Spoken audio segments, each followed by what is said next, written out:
Thank you, Mr. Chairman. Everything costs too damn much. First, it was the pandemic's fault. Now it's big meat. That's why I said big meat. Who knew? Biden's White House blaming the soaring cost of meat on the greed of producers. Hold that thought as the administration presides over an inflation-bloated economy not seen in 40 years. The President, the Secretary of Agriculture have both spoken to what we've seen as the greed of meat conglomerates. That is an area where people go to the grocery store and they're trying to buy a pound of meat, 2 pounds of meat, 10 pounds of meat. The prices are higher. That is, in his view, and the view of our Secretary of Agriculture, because of, you could call it corporate greed short. Corporate greed and big meat. Blaming big meat. Instead, Republican Senator Tom Cotton says they should be blaming their own policies. They're blaming everyone for this record inflation when it just goes back to Democratic policies. Look, we've had this pandemic for 2 years. First, it was oil and gas companies. Now it's meat conglomerates. Maybe next week it's going to be the elf on the shelf when there aren't enough Christmas presents under the tree.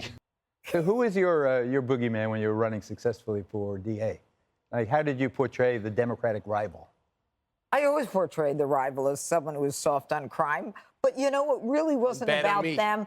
No, it really was about, light on me. It was about how strong I was, my record, what I did. I didn't really spend a lot of time trashing them. And yet politics aren't that now. It's not emphasizing the Totally positive. different. It seems to be emphasizing the negative. But can I talk about this? Go ahead. Okay. I was like, I should have studied Janit's career. That would have been better for this segment. No, but here's the bottom line. They're always looking for an excuse. Yeah. He doesn't want to admit that it's him, that it's his policies. That's that politics. What? That's Buck? That's politics.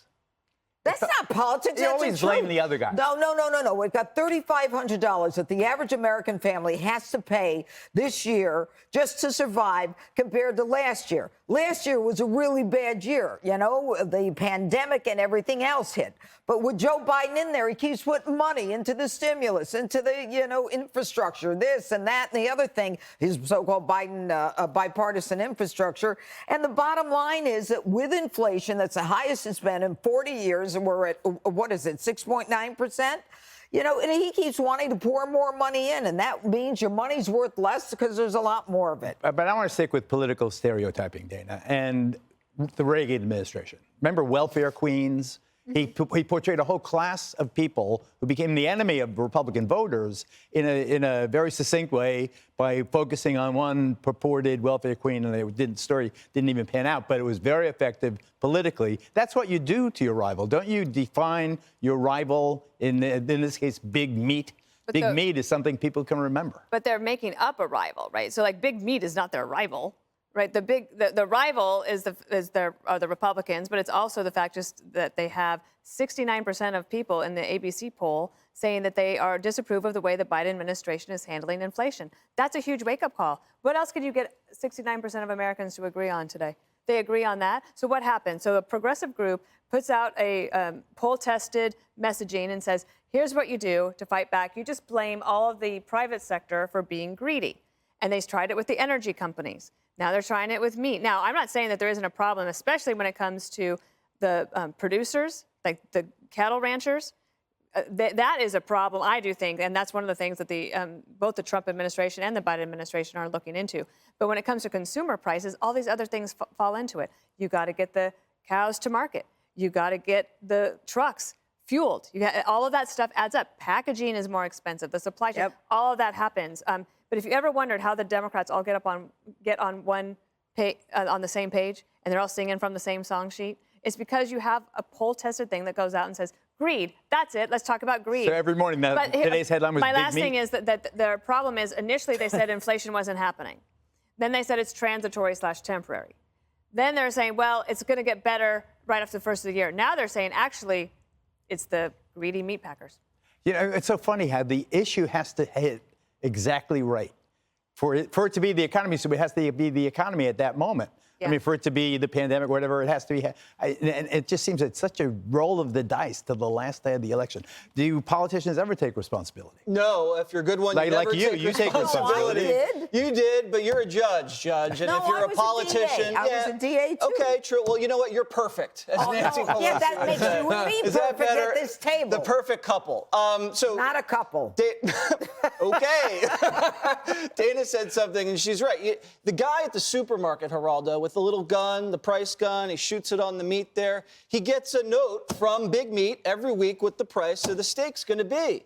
What do you think that price comes from? You got increased transportation costs, labor costs, packaging costs, fuel costs, energy costs. It's all expensive. So Big Meat's carrying a lot of costs, so they're going to raise prices. You don't get to become Big Meat by selling meat for free, Geraldo. No, I get that. If you sell meat for free, you become Little Meat, and you don't want to be Little Meat. Do you have that graph, that funky graph on how the price of gas has really plummeted? What, 10 cents? Look at that. It looks very dramatic. Geraldo, that's not dramatic. That's 10 cents. No, but that's my point. Wait a second. I'm the impresario of this segment. Okay. Yes. Put the graph back, please. It looks like there's been a dramatic drop in the price of gasoline. Right. But as my young colleague points out, that's only 10 cents. They've squashed the vertical to make that graph look like the price of gas is plummeting. Yeah, it's a slick sales Now, didn't you learn a little something there? I already knew it, but now the audience knows how slick the Democrats are. Yeah. It went down 10 cents in 2 weeks, Geraldo. Is that because big oil is less greedy?